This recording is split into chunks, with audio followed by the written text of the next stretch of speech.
So what if Samsung decided to go a bit too aggressive with the next batch of foldables in a different way? As yes, reports mention the design elements and sales targets for the Galaxy Foldables, and they're kind of crazy. Apple is reportedly scaling back on its Pro features for its iPads for interesting reasons, and you guessed it, it's about that time for Netflix to give you more excuses as to why it just got more expensive. I'm Jaime Rivera, and I wish I could tell you that this is a happy Friday, but it definitely feels like Monday. This is Pocketnow Daily.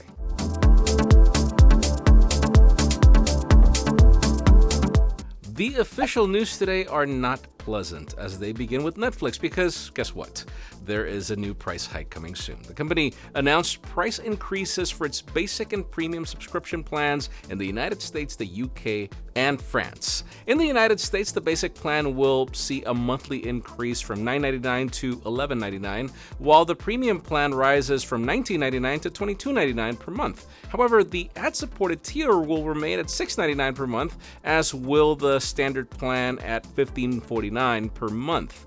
Although Netflix no longer offers the basic plan to new subscribers in the United States, existing subscribers are likely to experience price hikes at some point. At this point, the premium plan is the only option offering 4K video streaming and spatial audio, with the standard and ad-supported plans limited to 1080p, which is the reason I go premium. These price adjustments were announced during Netflix's third quarter 2023 earnings call, where it revealed an impressive addition of 8.8 million new subscribers, up significantly from 2.4 million in the same period on the previous year. The company's revenue also saw a boost, reaching $8.54 billion compared to $7.9 the previous year.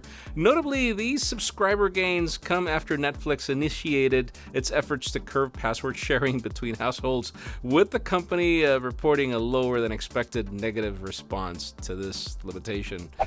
Where were you guys? Like, seriously. Now let's move on to Apple because we have new details about the upcoming iPads. Let me start with a controversial and kind of sketchy report about the iPad Pro. It has been previously reported that the new models will have better OLED panels for the display. However, it is now being said that Cupertino might revert to LCD displays across the board. The report alleges that the main reason for the change is the high production cost of using mini LED panels on the 12.9-inch iPad Pro, which has been a hurdle for broader industry adoption, and it even makes us wonder if that will affect the MacBook Pro in any way. But then again, if the iPads were moving to OLEDs, that's the reason why I find this report to be sketchy. I'll admit I can't wait for the change to OLED because, honestly, the Mac handles mini LED well, while there's a lot of blooming on the iPad.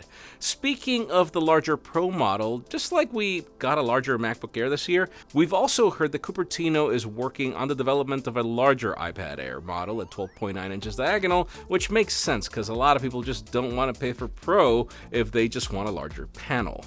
The rumors also suggest that these bigger models could arrive sooner rather than later with the M2 chip, and we don't have an expected date, but if this model becomes a reality, we could see a launch early next year, since the M1 iPad Air model is like, a year and a half ago old?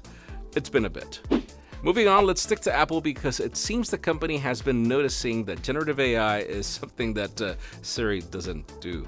Reports have it that the company is planning to introduce generative AI technology to the iPhone and iPad, which, could include the Mac at some point, though that's speculating, with a tentative rollout starting no earlier than late 2024, as revealed by Jeff Pu.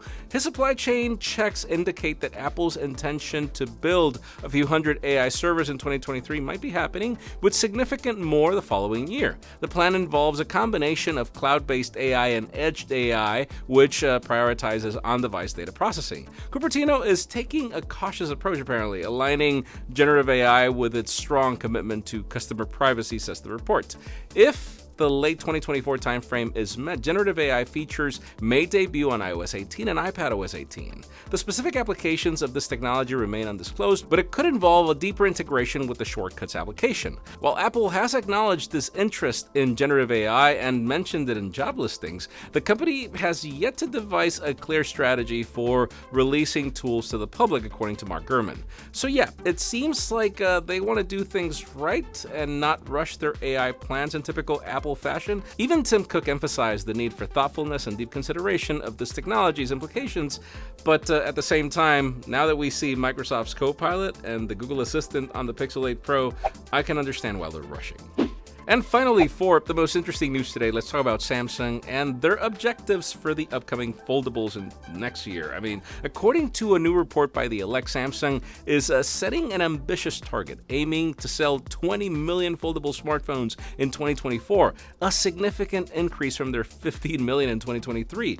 This objective is quite ambitious given the intensified competition in the foldable smartphone market and the fact that these haven't really sold as expected. In the United States, Samsung now faces rivals like the Razr Plus, Razr 2023, which challenged the Galaxy Z Flip 5 in terms of flagship features and pricing. And additionally, Samsung must contend with the Google Pixel Fold, OnePlus Open in the book-style foldable category, both offering superior cameras and larger outer displays compared to Samsung's offering. And don't even get me started about foldables in China with Xiaomi, Vivo, Huawei, Tecno, and Oppo, just to name a few. Honor in particular is making some crazy thin Magic V devices, so it seems that might be Samsung's next plan. It is reported that the company is working on a thinner display and the body for the Z Fold 6, although the exact measurements remain undisclosed. The current Galaxy Z Fold 5 at 13.4 millimeters when closed is thicker than competitors like the OnePlus Open and Pixel Fold. Despite the Samsung's recent minor update has not seen significant foldable sales, with the company projected to ship approximately 10 million foldables in 2023, falling short of its sales goal. How does Samsung plan to double sales is beyond me, but in today's question, let us know. I mean, what do you think that Samsung needs to do to succeed in foldables? Because in my case, I think I don't know, I like the tech, I feel it's great, but I just feel that the price just does not make sense for most people, and that's the problem. If you want to reach the mainstream, you gotta bring a mainstream product, and the promise was that foldables, as they got older and the technology matured, would drop in price, and that only happened 1 year, Samsung. So, and then you went more expensive afterwards, so I think that's the problem, but that's just me. Leave us a comment down below, we'd love to know your opinion. Friends, again, if you want to get the news earlier, follow us on Pocketnow.com and subscribe to our channel for more videos like this one. You can also follow us on social media. Our extended coverage happens on Instagram, and follow me on my personal handles to see me struggle with the weekend. Please give this video a thumbs up if you like what you saw. I'm Jaime Rivera. Thanks so much for watching. We'll see you tomorrow.